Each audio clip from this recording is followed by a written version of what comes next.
जय हिंद बच्चों। तो लेकर आ चुका हूं मैं आप लोगों के लिए सेट्स चैप्टर का वो इम्पॉर्टेंट टॉपिक जो मैक्सिमम स्टूडेंट्स का डाउट रहता है, उनको समझ में नहीं आता है, बट आज हम आपको वो भी टॉपिक बेहतरीन तरीके से समझा देंगे। तो स्टार्ट करते हैं। सबसे पहला आपको कुछ लॉज की बात करनी पड़ेगी, जैसे कॉम्यूटेटिव लॉ हो गया, एसोसिएटिव लॉ हो गया, डिस्ट्रीब्यूटिव लॉ हो गया, आइडेम्पोर्टेंट लॉ हो गया, एब्जॉर्प्शन लॉ हो गया, डी मॉर्गन्स लॉ हो गया, आइडेंटिटी लॉज हो गए, यूनिवर्सल लॉज हो गए, कॉम्प्लीमेंट लॉज हो गए। लॉज बहुत सारे, तो घबराना नहीं है, बहुत सारे लॉज से बेसिक सी चीज़ें हैं जो अभी तक मैंने आप लोगों को चैप्टर में बताया है, वही सारी चीज़ें आपको यहाँ पे देखने को मिलेगा। जैसे कि मैंने पहले अगर लॉ की बात करता हूँ तो वो है आपके पास कॉम्यूटेटिव लॉ, ठीक है ना। अब ये कॉम्यूटेटिव लॉज जो होते हैं वो एक तो यूनियन के लिए पढ़ते हैं और दूसरी चीज़ इंटरसेक्शन के लिए पढ़ते हैं यहाँ सेट्स चैप्टर में। वैसे कॉम्यूटेटिव का मीनिंग होता है अगर ए समथिंग ऑपरेशन बी है तो बी और वो something operation is equal to A होता है, तो हम उसे बोलते हैं कॉम्यूटेटिव लॉ। यहाँ पे जो हमने स्टार बनाया है उसके जगह पे आप प्लस ऑपरेशन लगा सकते हैं, तो ए प्लस बी और बी प्लस ए क्या होगा, इक्वल होगा। तो कॉम्यूटेटिव ऑफ एडिशन जो है ना, वो आपके पास कॉम्यूटेटिव लॉ को फॉलो करता है, एडिशन बेसिकली। इसके जगह पे आप चाहें तो मल्टीप्लाई भी रख सकते हैं, वो भी आपके पास मल्टीप्लिकेशन भी कॉम्यूटेटिव लॉ को फॉलो करता है। वही चीज़ अगर आप डिवीजन और सब्ट्रैक्शन जो है वो फॉलो नहीं करता, इस चीज़ की बात करना है। ये तो हम नॉर्मल डेली लाइफ में जो अलजेब्रा की बात करते हैं तो वो, लेकिन यहाँ पे अलजेब्रा नहीं है, अलजेब्रा ऑफ सेट्स है। तो यहाँ पे नॉर्मल ऑपरेशन की बात नहीं करेंगे, यहाँ पे हम सेट्स से रिलेटेड जो ऑपरेशन है उनकी बात करेंगे, जैसे यूनियन हो गया, इंटरसेक्शन हो गया, डिफरेंस ऑफ सेट्स हो गया, इस टाइप की चीज़ों के बारे में हम यहाँ पे बात करेंगे। आई बात समझ में। तो सबसे पहले देखिए कॉम्यूटेटिव, अगर पहले की बात करता हूँ मैं एक नंबर में, तो वो आपके पास यूनियन वाले के लिए कंडीशन होती है। तो वो कंडीशन होती है कि ए यूनियन बी जो है वो बी यूनियन ए के इक्वल होगा। ए यूनियन बी जो है वो बी यूनियन ए के इक्वल होगा। तो यही चीज यहाँ पे कई बार आपको जो है वो प्रूव करने के लिए भी बोल दिया जाता है, तो वो अभी हम देख लेंगे। अभी पहले हम दूसरा वाला देखते हैं, इंटरसेक्शन, इंटरसेक्शन ऑफ सेट्स, ठीक है ना। तो इंटरसेक्शन के केस में ये जो कॉम्यूटेटिव लॉ होता है उसका कहना है कि ए इंटरसेक्शन बी जो है वो बी इंटरसेक्शन ए के इक्वल होता है। बस सिर्फ ऑपरेशन चेंज हुआ और कुछ नहीं। अभी मैं आप लोगों को सिर्फ और सिर्फ लॉ बता रहा हूँ और इस लॉज के अकॉर्डिंग हम आपको बताएंगे कि किस तरीके से प्रूफ जो है वो करना पड़ता है। सबसे पहले सभी तरह के जो लॉज हैं उसे मैं आप लोगों को क्लियर करवा देना चाहता हूँ। तो कॉम्यूटेटिव लॉ आई होप आप सभी को समझ में आ गया होगा। आइए हम अगले की बात करते हैं, जिसे हम बोलते हैं भाई 2 नंबर की बात कर लेते हैं, एसोसिएटिव लॉ। एसोसिएटिव लॉ, ठीक है ना, एसोसिएटिव लॉज। तो एसोसिएटिव लॉज अगेन आपके पास एक तो यूनियन का देखने को मिलेगा, जिसमें हम कहते हैं कि ए है यूनियन है, बी है यूनियन है, सी है, और ब्रैकेट पहले इन दोनों में है। और यही जो चीज़ है वो इसके इक्वल भी होता है, A union B union C, और अगर ब्रैकेट आपने इसमें लगा दिया तो इसका कहने का मतलब है कि पहले आपने इन दोनों को सॉल्व किया, फिर आपने उसका यूनियन लिया सी के साथ। यहाँ पे कहता है पहले आपने बी और सी को सॉल्व किया, फिर आपने ए के साथ यूनियन लिया, तो भी आंसर आपके पास सेम ही आएगा। और यही सेम काम आपके पास देखने को मिलता है इंटरसेक्शन के साथ भी। तो अब चाहे आपके पास यूनियन हो चाहे आपके पास इंटरसेक्शन हो, कुछ फर्क नहीं पड़ता, ये जो है वो एसोसिएटिव लॉ को जो है वो आपके पास फॉलो करता है, मींस करता है। आई बात समझ में। इसको हम कहते हैं एसोसिएटिव लॉ। अगला आपके पास है डिस्ट्रीब्यूटिव लॉ। जो तीसरा आपके पास लॉ है उसे हम बोलते हैं डिस्ट्रीब्यूटिव लॉ, और बहुत ज़्यादा इंपॉर्टेंट है, ध्यान से समझिएगा। डिस्ट्रीब्यूटिव लॉ वैसे तो बच्चे यहाँ भी जो बताऊंगा समझ जाते हैं, लेकिन क्वेश्चन के टाइम पे वो कंफ्यूज रहते हैं कि अप्लाई कैसे करें। तो अभी मैं वो वाली ट्रिक भी बताऊंगा, तो ध्यान से समझिएगा, ठीक है। इसमें आपको ऐसा दिया रहेगा, यूनियन और इंटरसेक्शन मिक्स होता है। देखो ब्रैकेट के अंदर एक बार इंटरसेक्शन है या यूनियन है, तो ये इसको आपको ना एकदम बेसिक सी चीज बता रहा हूँ, इसको आप समझिए मल्टीप्लाई है, और इसके जगह पे आपको समझना है कि प्लस है, मान के चलना है, और ये प्लस का सी है। तो इसको जब सॉल्व करेंगे तो क्या आएगा, ए से दोनों को मल्टीप्लाई करना पड़ेगा, तो आप लिखेंगे इसको ए मल्टीप्लाई बी, फिर लिखेंगे प्लस में ए मल्टीप्लाई सी। बोलिए हाँ या नहीं। बोलिए हाँ या नहीं। अब मैं चाहता हूं कि इसके मल्टीप्लाई की जगह पे यूनियन रख के देखें और इंटरसेक्शन की जगह पे आप प्लस रख के देखें, बस और कुछ नहीं, ठीक है।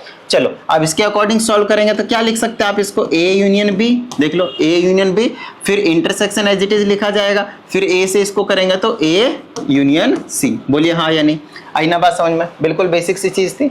तो इस तरह से आपको थोड़ा सा डिस्ट्रीब्यूटिव लॉ को समझना पड़ेगा। अब जो क्वेश्चन आता है ना उसमें मैं आपको बता दूं, इससे इसमें ले जाने वाले क्वेश्चन बहुत कम आएंगे। तो सर कैसा क्वेश्चन आएगा, तो इससे इसमें जाने वाला क्वेश्चन जो है वो ज्यादा आएगा। तो ये चीज आपको समझनी पड़ेगी। तो ये जो बीच वाला पॉइंट होता है ना वो आपके पास ब्रैकेट के अंदर आता है और इन दोनों में कॉमन होना चाहिए, वो आपके पास बाहर आता है। और ये ए यहाँ और यहाँ वाला बेसिकली कॉमन रहता है, कोई दिक्कत नहीं, ये और ये वाली चीज अलग रहेगी। आई बात समझ में। चलिए आगे की बात करते हैं हम।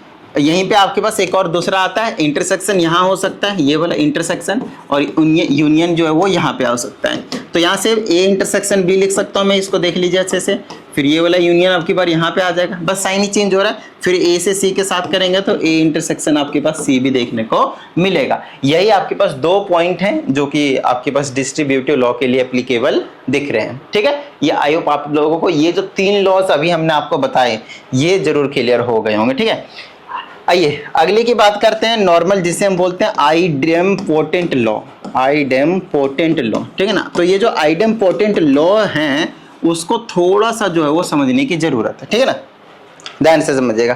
तो आइडेम्पोटेंट लॉ में क्या कहता है, आपको एक बार यूनियन लेना है सेम सेट के साथ और एक बार आपको इंटरसेक्शन लेना है सेम सेट के साथ, बस ये चीज है आपके पास, यूनियन और इंटरसेक्शन। तो अगर आपने सेट ए का यूनियन लिया सेट ए के साथ तो क्या आएगा बताइए, सेट ए ही आएगा, आपको पता है। इसी चीज को बोलते हैं आइडेम्पोटेंट लॉ। वहीं पे अगर सेट ए का आपने इंटरसेक्शन लिया सेट ए के ही साथ तो बताइए यहाँ पे क्या मिलेगा आपको, यहाँ पे भी आपके पास सेट ए ही मिलेगा। इसी चीज को हम कहते हैं आइडेम्पोटेंट लॉ। जिसको किसी भी तरह की प्रॉब्लम हो कि ये सच में ट्रू है या नहीं, वो कोई भी एग्जाम्पल जो है वो लेकर देख सकते हैं। सेट ए सेट बी और अकेला सेट है तो सेट ए, कोई दिक्कत वाली बात नहीं है। आइए अगले की हम बात करते हैं जिसे हम बोलते हैं कॉम्प्लीमेंटेशन लॉ, कॉम्प्लीमेंटेशन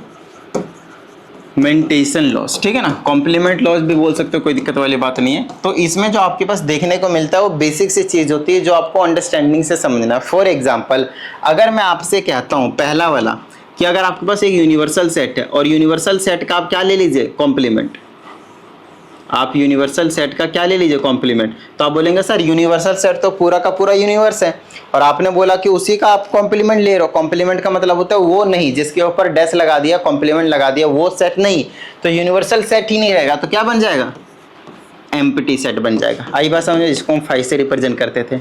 दूसरा अगर आपने फाइव का कॉम्प्लीमेंट ले लिया मतलब एम्प्टी सेट, तो एम्प्टी सेट तो एक तो उसके अंदर एलिमेंट नहीं था, फिर आपने बोल दिया कि एम्प्टी सेट होना ही नहीं चाहिए, तो क्या बचा, टोटल का टोटल यूनिवर्सल सेट बचा, ठीक है। चलिए अगली चीज की अगर हम बात करते हैं तो वो आप ले लीजिए सेट ए है, उसका आपने कॉम्प्लीमेंट लिया और गलती से एक बार और कॉम्प्लीमेंट ले लिया तो स्टार्टिंग में जो आपके पास सेट था वही जो है आपके पास से निकलकर मिलकर आ जाएगा, ठीक है। अगली चीज आपके पास ए के साथ यूनियन कीजिए ए के कॉम्प्लीमेंट का, और उससे लास्ट वाली चीज आपके पास ए के साथ इंटरसेक्शन कीजिए ए के कॉम्प्लीमेंट का। अब इन दोनों का मतलब समझना है, कहता है यूनियन निकालो ए का और ए का नहीं, तो क्या मिलेगा आपको ये बताइए। एग्जाम्पल से ज़्यादा अंडरस्टैंडिंग होगी आप लोगों को, यहाँ पे बच्चे थोड़ी सी जो है वो समझदारी में गलती करते हैं। जैसे सेट ए के अंदर 1 to 3 एलिमेंट्स है और ए डैश क्या होगा, ए डैश क्या होगा, पूरा का पूरा यूनिवर्सल सेट आएगा, बोलिए हाँ या नहीं, ठीक है ना। तो ए हो गया और उसका यूनियन ले लिया ए कॉम्प्लीमेंट के साथ, तो ए कॉम्प्लीमेंट होगा क्या पूरा। लेकिन यहाँ पे आपको एक चीज समझने की जरूरत है कि इस केस में आपके पास यूनिवर्सल सेट जो है वो डिफाइंड रहेगा, ठीक है ना। एक बार मैं फिर भी चेक कर लेता हूँ यूनिवर्सल सेट कुछ कंडीशन जो है वो गिवन होती है क्या इस केस में। मेरे हिसाब से तो आपको तो कुछ भी जो है वो बताया हुआ नहीं रहेगा, बट ठीक है जो बचेगा वो ओवरऑल यूनिवर्सल सेट की कहानी जो है वो कहने वाली, समझाता हूँ। अब देखिए ए डैश अगर मैं निकालता हूं तो ये 3 एलिमेंट नहीं होंगे, 3 एलिमेंट छोड़कर बाकी पूरा का पूरा यूनिवर्सल सेट होगा। लेकिन तो यूनिवर्सल सेट में से 1 2 3 को आपको क्या करना है, गायब करना है। अब देखिए इसका और इसका क्या लेना है, आपको यूनियन लेना है। तो इसका और इसका अगर मैं यूनियन लेता हूं तो एक तरह से वापस के वापस यूनिवर्सल सेट बच जाएगा या नहीं, बस आप एक चीज ये चेक कर लीजिए। आई बात समझ में। तो इसका जो आंसर होने वाला है वो आपके पास यूनिवर्सल सेट हो जाने वाला है। दूसरी चीज अगर आप इसका और इसका इंटरसेक्शन लीजिएगा, इसका और इसका इंटरसेक्शन लीजिएगा तो आपको पता चलेगा कि यहाँ पे आपके पास कुछ भी जो है वो देखने को नहीं मिलेगा, क्योंकि आप ए डैश का मतलब आप कह सकते हैं कि एम्प्टी सेट है थोड़ी देर के लिए, ध्यान समझिएगा, थोड़ी देर के लिए आप कह सकते हैं कि एम्प्टी सेट है, ये वाले एलिमेंट तो बिल्कुल नहीं है लेकिन यूनिवर्सल सेट वाले है, लेकिन यूनिवर्सल सेट वाले, ठीक है ना। लेकिन अब यूनिवर्सल सेट में ये एलिमेंट है ही नहीं, यूनिवर्सल सेट में ये एलिमेंट है ही नहीं, तो यूनिवर्सल सेट में अगर ये एलिमेंट नहीं है तो इनके बीच में कॉमन पोर्शन कुछ होगा क्या? बिल्कुल नहीं होगा, ठीक है। तो इसलिए यहाँ पे क्या हो जाएगा आपके पास 5। तो ये जो 5 चीजें हमने आपको बताई कॉम्प्लीमेंट लॉज में, ये चीज आपको जरूर से जरूर याद रखनी है। अब इसी से रिलेटेड एक और आता है जिसे हम बोलते हैं डी मॉर्गन्स लॉ, बहुत ज्यादा इंपॉर्टेंट, हद से ज्यादा इंपॉर्टेंट, ध्यान से समझिएगा, ठीक है। De Morgan's laws, again De Morgan's laws के जो होते हैं वो 2 पार्ट होते हैं, और आपको मैं बता दूं कई बार जो है वो इसके प्रूफ भी पूछे गए हैं, कई बार इसके प्रूफ भी पूछे गए हैं।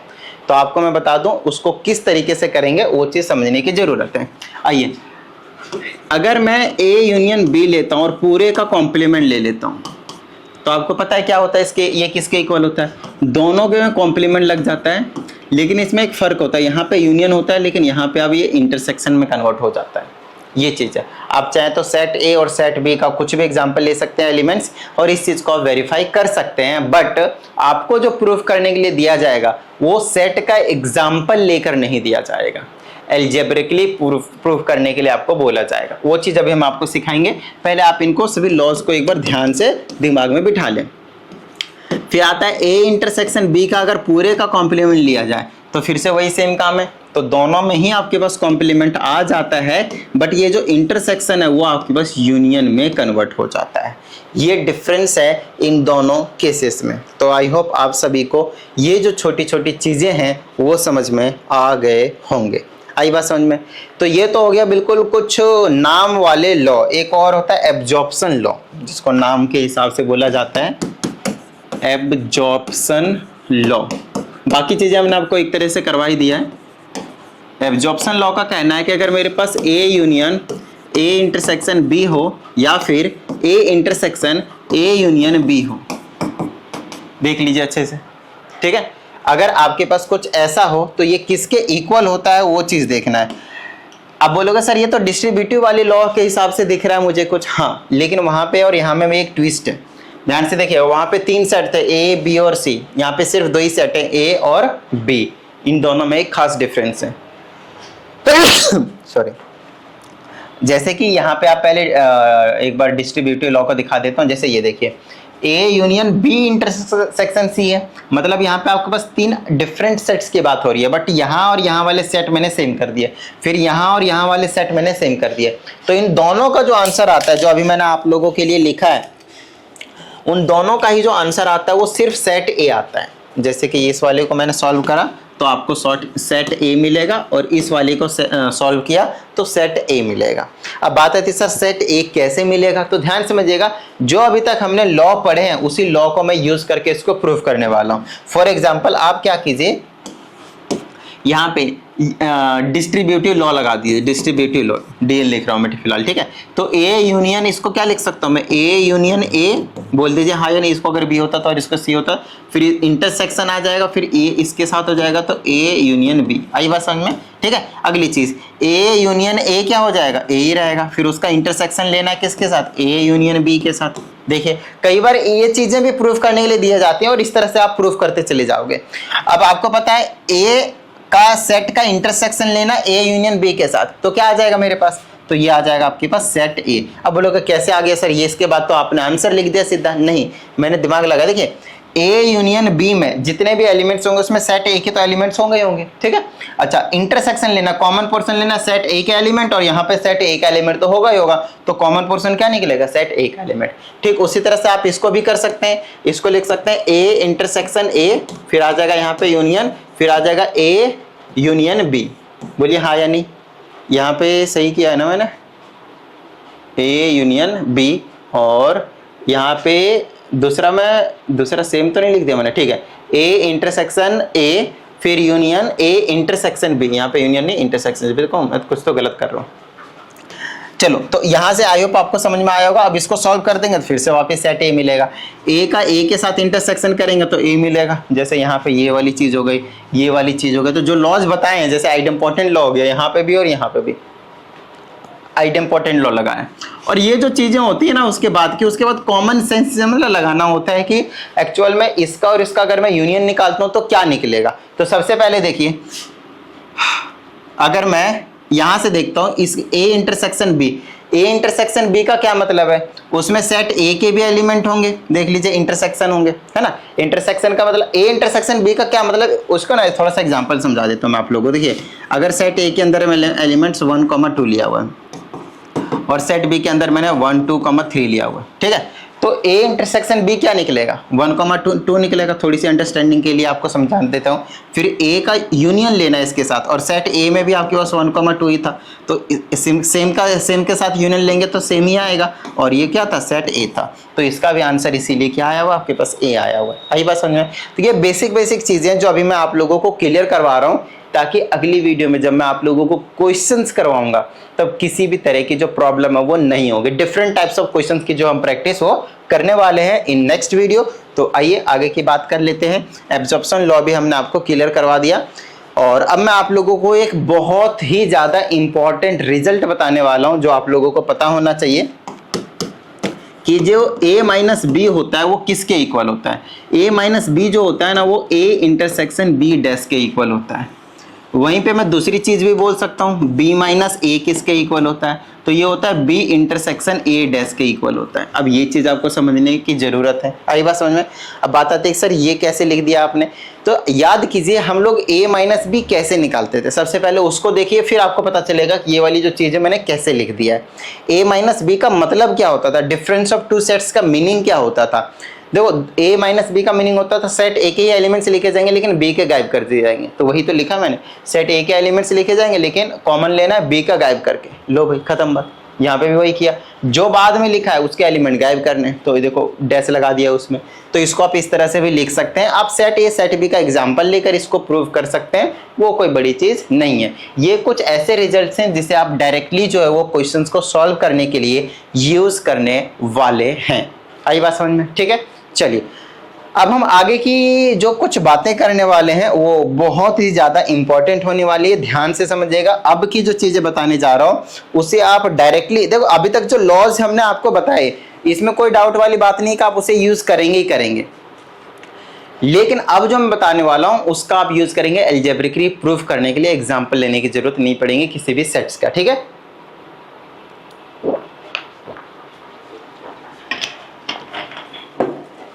आइए तो समझते हैं इसको फटाफट। सबसे पहले आपको समझना है कि A यूनियन B का मतलब क्या है। तो A यूनियन B का मतलब है एक ऐसा सेट, ध्यान समझिएगा, एक ऐसा सेट जैसे सेट A के अंदर मैंने एलिमेंट्स लिए 1, 2 और सेट B के अंदर मैंने एलिमेंट्स लिए 3, 4। तो जब मैंने A यूनियन B निकाला तो मुझे मिल गया 1, 2, 3, 4। देखिए ये बेसिक चीज़ें आपको आनी चाहिए, यूनियन इंटरसेक्शन कैसे निकालते हैं। नो डाउट उसके बिना तो आप ये वाली जो वीडियो वो देख ही नहीं सकते, ठीक है ना। अब बात आती है कि A यूनियन B जब मैंने निकाला तो उसके अंदर दोनों सेट के एलिमेंट हैं, तो मैं कह सकता हूं कि हो सकता है जैसे मैंने एक रैंडमली एक एलिमेंट चूज किया, जैसे कि अगर मैं बोलता कि ये चीज नहीं पता आपको, ना सेट A पता है ना सेट B पता है, मैंने आपको डायरेक्टली दिया है A यूनियन B निकालकर, और मैंने एक रैंडमली चूज किया 3 एलिमेंट रैंडमली चूज किया 3 एलिमेंट, ठीक है। और आपसे मैंने पूछा कि बताओ ये कौन से सेट का है, तो तुम तुरंत बोल दोगे भाई सेट बी का है, लेकिन मैंने आपको बोल दिया कि भाई आपको पता ही नहीं कि कौन से सेट से लिए गए एलिमेंट्स। लो सेट ए और सेट बी अभी आपको पता ही नहीं है। आई बात समझ में, ठीक है ना। तो 3 एलिमेंट जो मैंने आपसे पूछा तो आप बता ही नहीं पाओगे कि ये सेट ए से है या फिर सेट बी से है। क्यों? क्योंकि पॉसिबिलिटी कई हो सकते हैं। हो सकता है सेट ए के अंदर 1, 2, 3 एलिमेंट्स हो और सेट बी के अंदर सिर्फ और सिर्फ 4 एलिमेंट्स हो। इन दोनों का हमने यूनियन लिया तो ये वाला सेट आ गया। अभी अभी आपने बोला था कि जो 3 एलिमेंट है वो सेट बी से है, लो दिखा दो मुझे सेट बी में, कहाँ है सेट बी में, नहीं है, लो अरे बस वो सेट ए से है। तो वही चीज मैं आपको कहने की कोशिश कर रहा हूँ कि अगर आपके पास ए यूनियन बी गिवन हो तो आप ये डायरेक्टली नहीं कह सकते कि वो सेट ए से एलिमेंट है कोई पर्टिकुलर, या फिर सेट बी से एलिमेंट, अगर एक एलिमेंट चूज करके आपसे पूछा जाए तो आप क्या लिखोगे इस चीज को, इसको आप लिखोगे ए और बी, ए और बी। इसका क्या मतलब है, या तो ए से होगा एलिमेंट जो भी होगा, या तो बी से होगा एलिमेंट जो भी होगा। इसको हम लिखने का तरीका आपको बताते हैं। आप मैं मानता हूं for all x belongs to A union B, इसको मैं ऐसे लिख रहा हूं, ध्यान समझिएगा। फॉर ऑल x मतलब जितने भी x होंगे ए यूनियन बी में, वो मैं मानकर चल रहा हूं कि ए यूनियन बी से बिलोंग कर रहे हैं, उसी सेट में हैं, जैसे कि ए यूनियन बी में है, ठीक है। अब ध्यान समझिएगा इसको कैसे लिखेंगे। इसका मतलब ये है कि या तो x जो है वो a से बिलोंग करेगा, और लगा रहा हूं और, या तो वो b से बिलोंग करेगा। इस चीज की सियोरिटी बिल्कुल भी नहीं होगी, ध्यान से समझिएगा। इस चीज की जो है वो सियोरिटी वो बिल्कुल भी नहीं होगी कि ए से होगा या बी से होगा, इसीलिए हम इसमें क्या लगा देते हैं, और लगाते हैं। तो कभी भी अगर आपको मैं ऐसा लिखूं तो आप समझ जाना कि उसका मतलब ये चीज है, या तो एक्स ए से बिलोंग करेगा, या तो ए जो एक्स है वो बी से बिलोंग करेगा। बीच में और का साइन जो वो लगने वाला है, और का जो आपके पास कंजक्शन आप बोलेंगे वो आपके पास लगने वाला है, ठीक है। अब आगे ध्यान से सुनिएगा। यहीं अगर आपके पास यूनियन के जगह इंटरसेक्शन दिया होता तो इसका मतलब क्या है कि दोनों के एलिमेंट को एक साथ लिखा गया है। बोलिए हाँ, इन्हें जो दोनों में थे, जैसे कि मैंने बोला सेट ए के अंदर 1 2 3 एलिमेंट्स है, और सेट बी के अंदर आपके पास 3, 4, 5 एलिमेंट्स है। तो आप क्या बोलेंगे कि ए इंटरसेक्शन बी जो है, जो कॉमन पोर्शन है, वो आपके पास क्या है, 3 है। वो क्या आपके पास है, 3 है। तो हमने जब ए इंटरसेक्शन बी निकाला जो कि 3 है, तो आप इस चीज के बारे में आपकी बार 100% श्योर हैं कि ये जो 3 है वो सेट ए में भी है एंड सेट बी में भी है। आई बात समझ में। तो इसका मतलब ये है कि अगर मैं बोलता हूं for all x belongs to A intersection B, मतलब x जो है वो एलिमेंट है इस पूरे का, तो वो जो एलिमेंट होगा वो सेट ए से भी बिलोंग करेगा, और अब की बार लगाना है आपको एंड जो x होगा वो सेट बी से भी बिलोंग करेगा। ये जो चीज है ना वो समझना हद से ज्यादा जरूरी है, और क्योंकि इसी की वजह से आप आगे के जो लॉज हैं उसको प्रूव कर पाएंगे, आगे के जो क्वेश्चंस आएंगे आप उनको प्रूव कर पाएंगे। एक तो भाई आपके पास डायरेक्टली है कि हाँ भाई कुछ लॉज लगाए, प्रूव हो गए, बात खत्म। जैसे एब्जॉर्प्शन लॉ को हमने प्रूव किया डिस्ट्रीब्यूटिव लॉ के अकॉर्डिंग।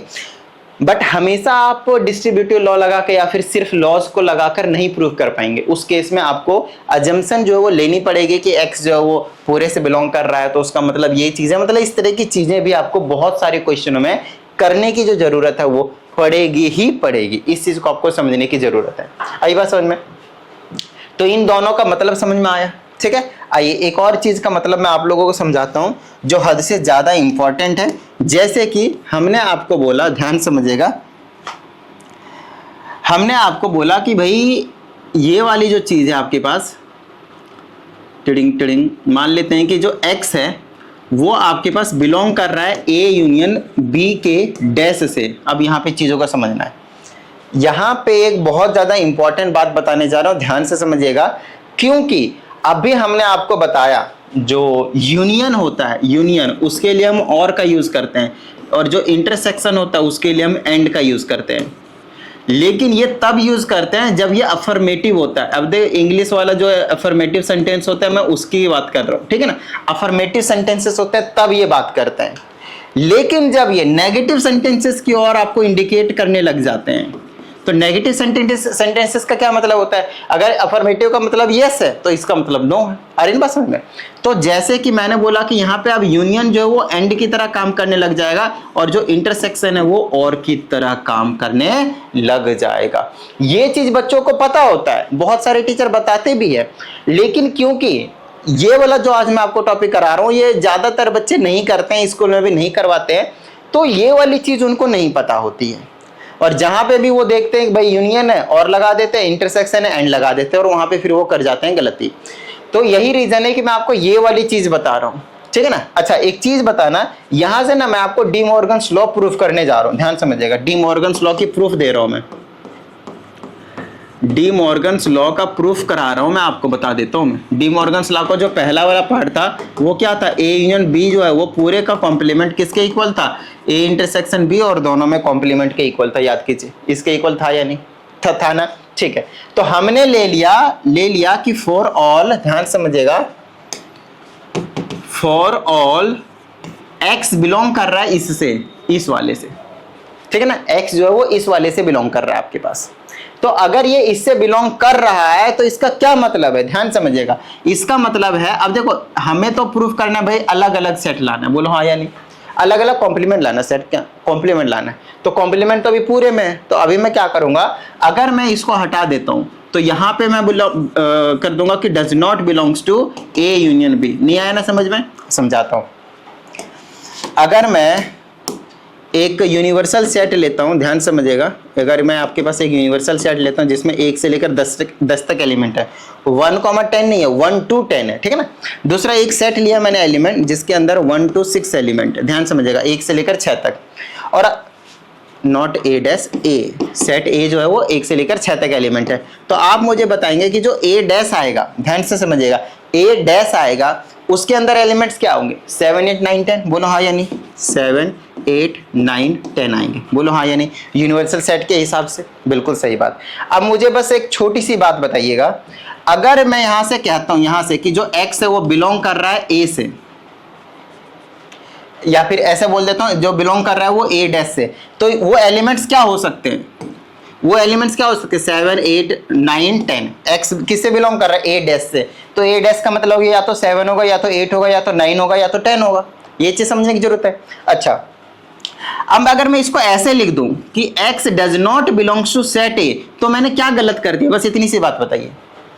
तो मैंने क्या गलत कर दिया, मैंने यही तो बोला कि जो x है वो सेट ए से बिलोंग नहीं कर रहा है। तो ये जो 7, 8, 9 और 10 थे, क्या वो आपके पास सेट ए से बिलोंग कर रहे, नहीं कर रहे भाई, बात तो वही बढ़ गई। तो वही चीज है, अगर आप कॉम्प्लीमेंट हटाते हैं तो जो बिलोंग्स कर रहा होता है वो डज नॉट बिलोंग में कन्वर्ट हो जाता है। चीजों को समझिए। और अगर इसी चीज का आप उल्टा भी बोल सकते हैं कि अगर x जो है वो बिलोंग कर रहा था a से, मान लेते हैं कि 1 to 6 एलिमेंट होंगे, तो मैं ऐसा बोल सकता हूं कि x जो वो डज नॉट बिलोंग कर रहा है a डैश से, तो 1 to 6 एलिमेंट क्या है a डैश में, नहीं है, तो उससे नहीं बिलोंग कर रहा है। तो ये दोनों ही बातें आपके पास कन्वर्सली ट्रू है, तो इन दोनों में से आप कोई भी चीज जो है वो लिख सकते हैं, ठीक है। चलिए इन चीजों को थोड़ा सा ना ध्यान से समझने की जरूरत है, और तो खैर क्या है, बिल्कुल नॉर्मल सी बात है। आइए, ये डी मॉर्गन्स लॉ का प्रूफ है भाई, ध्यान से। अब x जो है वो डज नॉट बिलोंग कर रहा है इससे, अभी हमने आपको बताया कि अफर्मेटिव में मतलब बिलोंग्स कर रहा है, इसका मतलब ये समझिए बिलोंग कर रहा है, तब आपको ये वाली चीज यूज करनी है। लेकिन अभी अगर कभी नेगेटिव सेंटेंसेस आए जहां पे बोले कि डज नॉट बिलोंग्स, तो उस केस में आपको ये वाली कंडीशन यूज करनी है। और यहाँ पे क्योंकि डज नॉट बिलोंग की बात कर रहा है, तो आप बोलोगे x does not belongs to a, और क्योंकि यहाँ पे यूनियन है, तो यूनियन का मतलब और नहीं, अब की बार यहाँ पे आपको क्या लगाना पड़ेगा, एंड, ठीक है। और x जो है वो फिर से डज नॉट बिलोंग करेगा b से। बताओ किसी भी तरह की कोई दिक्कत? देखो, कॉन्सेप्ट को हमें छोटी छोटी चीजों को पहले समझना पड़ता है, तब जाकर आप एक बड़ी चीज को समझ सकते हैं, ठीक है। चलिए, अब इसका क्या मतलब आप लिख सकते हो, इसका मतलब हो गया कि x जो वो बिलोंग कर रहा है a से, कन्वर्सली लिख दिया, एंड का एंड रहने दीजिए। अब इसका मतलब हो गया कि x जो बिलोंग कर रहा है b के डैश से, a डैश यहाँ पे लिखना पड़ेगा।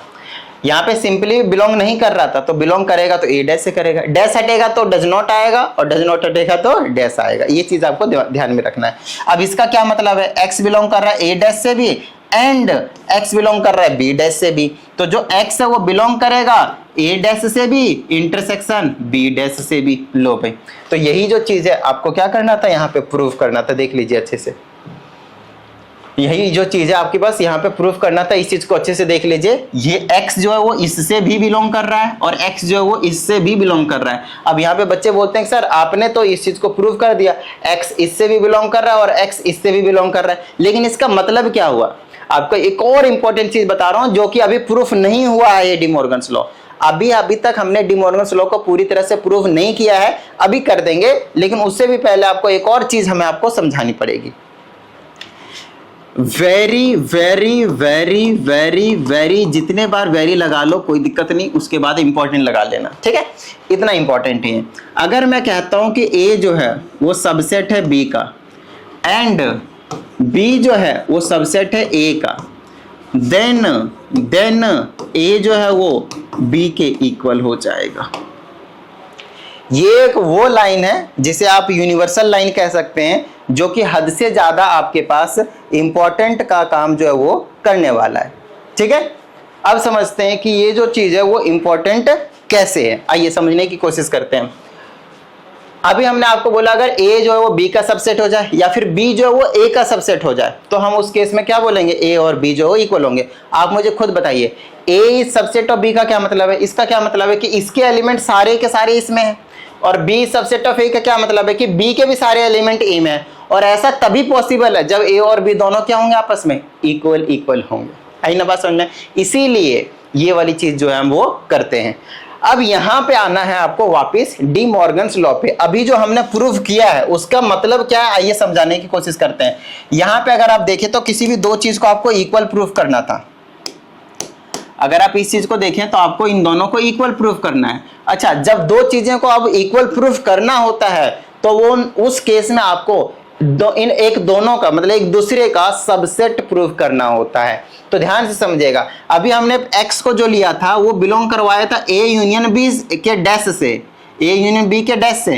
तो आपने उसको प्रूव कर दिया कि जो x है वो किससे बिलोंग कर रहा है, इससे भी बिलोंग कर रहा है। तो क्या आप ये कह सकते हो कि जो a यूनियन b डैश जो है वो सबसेट हो गया किसका, a dash intersection b dash की, और इसको आप इक्वेशन जो है वो 1 का नाम दे देंगे। बताइए किस तरह की कोई दिक्कत आई ना बात समझ में? ध्यान से समझिए फिर से जो मैं कह रहा हूं, यहाँ पे बच्चों को जो प्रॉब्लम है वो होती ही होती है, मैं समझ सकता हूं आप लोगों की समस्या, बट फिर भी ध्यान देने की कोशिश कीजिएगा।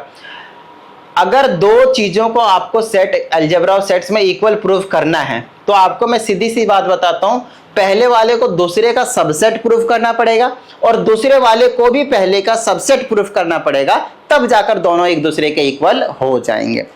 अभी जो मैंने किया, एक एलिमेंट लिया, जितने भी एलिमेंट हो सकते थे वो मैंने पहले वाले की तरफ से लिया था और उसको हमने प्रूव कर दिया कि वो पहले से तो बिलोंग किया था, हमने माना था, और हमने प्रूव कर दिया कि वो दूसरे से भी बिलोंग कर रहा है। ये देखो, इधर से हमने लिया था और इधर भी हमने बिलोंग करवा दिया। अब आपको दूसरा कंडीशन क्या होगा कि अब हम एक एलिमेंट लेंगे जो इधर भी होगा, इधर होगा, और हमें प्रूव करना पड़ेगा कि इधर से भी बिलोंग कर रहा है। तो इसका मतलब एक एलिमेंट जो है वो इधर वाले इधर इसमें भी है और इधर वाले एलिमेंट इसमें भी है, और यही तो एक कंडीशन है जिसके इसमें वो दोनों इक्वल होंगे।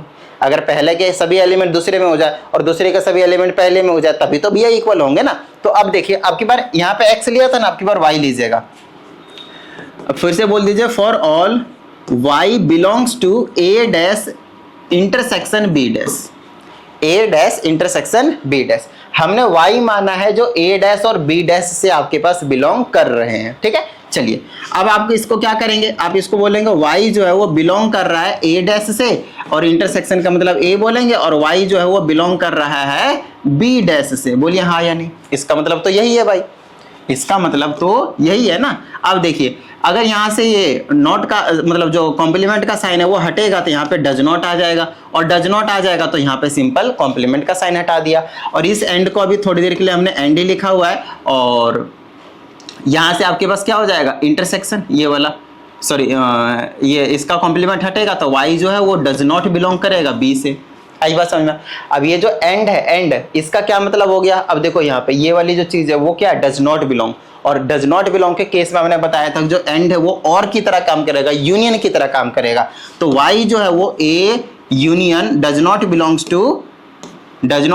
टू a यूनियन b हो गया, a यूनियन b हो गया, does not belongs to a union b हो गया। और अब क्या हो जाएगा, अगर मैं यहाँ से डज नॉट बिलोंग्स का बिलोंग्स बनाता हूँ तो a यूनियन b का आपकी बार यहाँ पे डैश आ जाएगा। लो भाई, अब हमने y जो लिया वो इससे बिलोंग कर रहा था और इससे भी बिलोंग करवा दिया। अब इसका क्या मतलब हो गया कि इसका मतलब हो गया कि ये वाला जो है वो इसका सबसेट भी है, ये इसका सबसेट हो गया, आपकी बार ये इसका सबसेट प्रूफ हो गया। तो यहाँ से हमने कंक्लूजन किया कि a dash intersection b dash जो है वो सबसेट है a यूनियन b के होल डैश के, मतलब कॉम्प्लीमेंट के। और अब आपके पास ये हो गया सेकंड इक्वेशन। अब आप फर्स्ट इक्वेशन और सेकंड इक्वेशन से कह सकते हैं कि आप यहाँ पे बोल देंगे if a is subset of b and b of subset of a, then a is equal to b. Therefore ये वाली चीज और ये वाली चीज क्या हो गए, इक्वल हो गए। ये हुआ आपके पास डी मॉर्गन्स लॉ का पहला वाला पार्ट प्रूफ। अब इसी तरह से डी मॉर्गन्स का एक दूसरा भी लॉ था, है ना, यहाँ पे हमने आपको यूनियन को खोल के बताया था। तो अब की बार यहाँ पे इंटरसेक्शन है, ए इंटरसेक्शन बी का होल कॉम्प्लीमेंट जो वो इक्वल हो जाए ए डैश और बी डैश के, और अब की बार यहाँ पे यूनियन आ जाएगा। तो अगर जिस बिल्कुल सेम अप्रोच, ध्यान समझिएगा, जो जो स्टेप मैंने यहाँ पे फॉलो किया है वही सेम स्टेप आपको क्या करना है, यहाँ पे फॉलो करना है, और आपको सारे के जो सारे काम है वो बना देना है। आई बात समझ में। एक और इम्पॉर्टेंट चीज हम आपको यहाँ पे समझाने जा रहे हैं, तो उसको थोड़ा सा ध्यान से समझिएगा, ठीक है ना। चलिए, और ये वाला जो टॉपिक है वो बहुत कम बच्चे मतलब करते हैं, करने की कोशिश भी करते हैं तो कर नहीं पाते हैं। हालांकि अभी तक जो मैंने आपको बताया वो ऐसे इंपॉर्टेंट चीजें हैं जो आप इस टाइप के क्वेश्चंस को प्रूविंग वाले के लिए यूज करेंगे, और बच्चे छोड़ते हैं इनको भी, जो अभी तक समझाया हूं हालांकि इजी सा था, लेकिन इनको भी बच्चे मतलब छोड़ देते हैं क्योंकि ये चीजें भी समझ में नहीं आते, कंफ्यूजिंग होते हैं उनके लिए। और अब जो समझाने वाला हूँ वो थोड़ा सा और भी ज्यादा कंफ्यूजिंग बच्चों को लगता है, ठीक है। तो आप सबसे पहले एक सेट लीजिए जिसके अंदर एलिमेंट 1, 2 है, और आप क्या कर दीजिए, इसका पावर सेट निकालिए, पी ऑफ ए, मतलब क्या होता है, all possible subsets of set ए, है ना, set of possible subsets of set A. तो इसके एलिमेंट्स का सेट निकालेंगे तो एक तो 5 आएगा, दूसरा एक और उसका सेट आएगा, फिर दूसरा उसका सेट आएगा, और फिर 1, 2 का एक सेट आएगा, और इन सभी का क्या रहेगा, एक आपके पास सेट रहेगा। एक चीज को समझने की कोशिश कीजिएगा, ये सभी के सभी आपके पास क्या रहेंगे, सेट रहेंगे।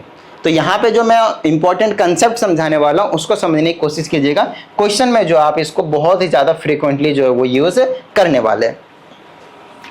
अगर आप इसको देखें तो एक सेट है, इसको देखें तो एक सेट है, इसको देखें तो एक सेट है, और इसको देखें तो भी ये एक सेट है।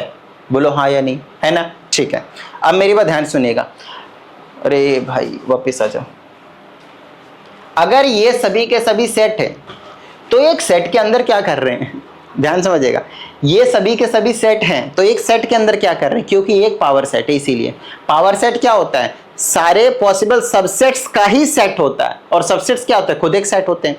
तो सेट अभी जो है वो फिलहाल वो एलिमेंट्स की तरह काम कर रहे हैं जब वो पावर सेट में, बोलो हाँ या नहीं, जब वो पावर सेट में तब वो एक एलिमेंट की तरह काम कर रहे हैं।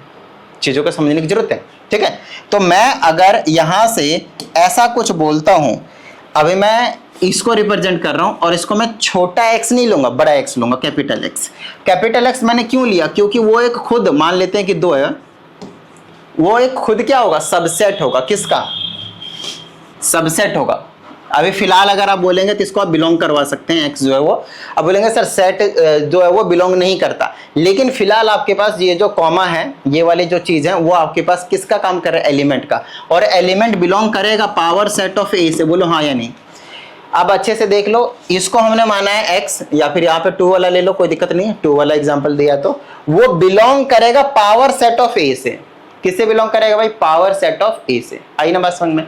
लेकिन अगर मैं यहां से ये वाला पावर सेट जो है वो हटा देता हूं, पावर सेट जो है अगर मैं हटा देता हूं तो क्या हो जाएगा पता है, यहां से ये वाली जो चीज है वो हट जाएगी, ये वाली पावर सेट, तो ये वाली जो चीज है वो सबसेट बन जाएगा, किसका, सिर्फ सेट ए का। ये एक बहुत ही ज्यादा इंपॉर्टेंट कॉन्सेप्ट है जो बच्चों को मतलब समझ में आना ही आना चाहिए। ध्यान से समझिए फिर से, पहले जो एक्स है वो बिलोंग कर रहा था, लेकिन उस केस में पावर सेट था, क्योंकि ये जो एक्स है वो खुद एक सेट था, इसके तरह काम कर रहा था। लेकिन जब हमने इस पावर सेट को हटाया तो क्या बचा, तो सिर्फ और सिर्फ ये बच्चा, बोलो हाँ यानी सेट ए। अब सेट ए के, अब जो सेट ए है, और अब यहाँ जैसे कि ये बन गया सेट ए, सेट ए के जगह पे मैं लिख देता हूँ 1, 2, ये लिख दिया। अब मैं ये जो x है वो क्या है आपके पास, 2 का ये चीज, तो आप क्या कह सकते हो कि ये इससे बिलोंग करेगा, बताओ मुझे, बिलोंग नहीं करेगा ना भाई, क्योंकि अब ये सेट है और वो सेट ए की बात कर रहा है, तो सेट सेट से बिलोंग नहीं करता, क्या होता है, सबसेट होता है। ये जो चीज अभी हमने आपको समझाया वो बहुत ही ज्यादा इंपॉर्टेंट था। अगर आपको देखें तो सबसे पहले तो ये चीज़ देख लीजिए कि आपको कुछ डाउट आता है तो इस पे भेज दीजिए, आपको प्रॉपर जो वीडियो सोल्यूशन है वो मिल जाएगा। और साथ ही अगर आप लोगों को पर्सनल क्लास की नीड हो तो आप इसी नंबर पर इंक्वायरी कर सकते हैं। चलिए आगे की बात करते हैं। और आगे की बात अगर हम करें तो जो जो आपके पास मेन चीज़ें थी जो मुझे आप लोगों को बताना था वो मैंने इस वीडियो में बताया, ठीक है ना। अब जो बारी होगी हमारी वो रहेगी क्वेश्चंस की। जब तक आप क्वेश्चंस करेंगे नहीं तब तक भी आपका ये जो वीडियो है वो देखने का कोई ज़्यादा बेनिफिट जो है वो नहीं होगा। हद से ज़्यादा इंपॉर्टेंट वाला कंसेप्ट है, अच्छे से देखिएगा। ये वाले कंसेप्ट आपके पास जेईई में बहुत ज़्यादा काम आने वाले हैं। तो चलिए, उम्मीद करते हैं इस वीडियो में जितनी भी चीज़ें आपको समझाई गई समझ में आ गए होंगे। मिलते हैं अगली वीडियो में, प्रैक्टिस करते रहिएगा। जय हिंद।